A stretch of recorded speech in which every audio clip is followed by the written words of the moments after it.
Peter Obi has waded in this controversial matter of Beta Edu. I think she's now former minister of humanitarian one thing because they asked the permanent secretary to be in charge of that ministry since she has been suspended pending the investigation. Of course, we know that she's gone to EFCC. They've released her on bail. Her passports has been seized.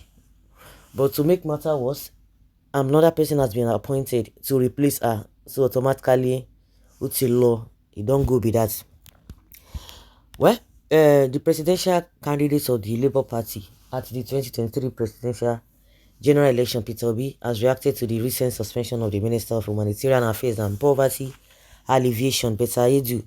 Reacting to the suspension in a tweet via its official X account on Wednesday, Obi welcomed the suspension of the embattled minister and called for a comprehensive investigation to bring everyone found culpable in the corrupt act to book. Nigerian news reports that Obi said it was worrisome that the fraud allegation came at a time while the minister's predecessor was currently being investigated for a 37 billion fraud. He wrote, "I like to add my voice with most Nigerians concerned about accountability in government and judicious use of public funds. I welcome the suspension of the Minister of Humanitarian Affairs, Ms. Beta Edu, and subsequent directives for our investigation. While the action of the government is a welcome development, the investigation must be comprehensive so that all those culpable are brought to book. The suspension of the minister should not be a window dressing action, but should be a peg to get at all those who are deserving of blame and punished just like the minister. By a sad coincidence, the alleged fraudulent diversion of 585 million naira of public fund by Miss Edu broke almost at the same moment that the minister who had the same portfolio in the last administration is being investigated for a whooping 37 billion naira misappropriation. The ministry may have been created by the system as a conduit pipe to siphon public funds while using the poor as a face. Equally worrisome and disgusting is the fact that the missing funds are meant for poverty alleviation in a time of severe suffering among the people. Unfortunately, a ruling elite that can shamelessly divert, and misappropriate such huge sums meant for the poor cannot be trusted to address the severe poverty ravaging the people. It is not only immoral but also insensitive for those entrusted with funds for public welfare to literally steal from the poor. I call on the administration to use these cases to initiate a thorough system-wide and systematic investigation of all reported cases of fraud and corruption among high government officials in the country. I join all Nigerians in calling on the government to accord the problem of public sector corruption the severe urgency it deserves. I think the next person is this Minister of Interior. All those nonsense that people are talking about that he has been doing well in his own office, in his own ministry. It's neither here nor there. It does not have. It does not matter. It does not matter. What is good for the goose is also good for the gander. If we continue to say, oh, because of this, we should look the other way. It does not work that way. It does not work that way, unless we want a system that will be favoring some people and it will not favor some people. You overlook some things. You know, these are the things we talk about. The cherry pick, praising Tinubu, and those who are praising Tinubu, they don't know what they are talking about.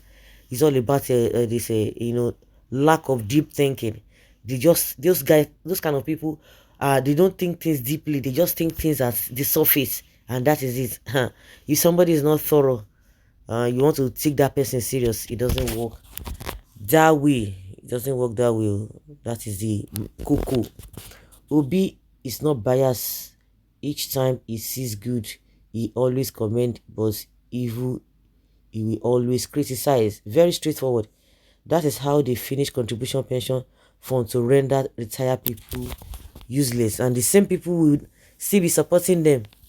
The same people you are talking about. But why all this, for God's sake? A country so blessed with abundance of requirements. Abundance of requirements. The masses don't even deserve all this. This country is buoyantly capable and can cater for all. The masses are just suffering for no just cause and made sacrifice for their enrichment. That is why the white Europe, America, UAE, and the rest will keep prospering and progressing. They are so mindful of everyone's well-being. Equality is so elevated within them. Not here in Africa that majority are just blindly self-centered. It is so sad, and by God's grace, this year marks the beginning of the end of all unrighteousness. I say big amen to that too. And disregardfulness of God at the top, middle, and the bottom. Good is good, bad is bad. Hey, Peter B, you stole more than that from Anambra. Even the just concluded elections. Really? Wow. It will be better. Oh. You haven't even been capable enough to give account of your expenditures. Anyways, the saying goes as everyone is a thief, but whoever that is caught is Barawo. Really? He has not given account. You have to prove it. Even you so-called EFCC tried to investigate, but they didn't see anything to make allegation against him. Did your principal Tinubu give account of his expense? Cheap data ransom. First time I'm agree with Mr. Peter Obi. Here it became sane for once in years. Really? Okay, we'll continue. Good one, Peter Obi. Let us watch them. Tinubu must do the needful. This is very rare. Obi is making sense this time around. Okay, he has not been making sense this time around. He has always been making sense, just that because it's not against your, because from what he's saying, it's like he's not he's not attacking Tinubu, or the statement is not attacking Tinubu. Then you can see he's making sense. Obi should go and sleep, Joe. What does he know about governance? Yeah, your tears waters my farm. Keep wailing. Obi does not know anything about governance. No hard, no harshu. So guys, let's know what you think and have your take on this.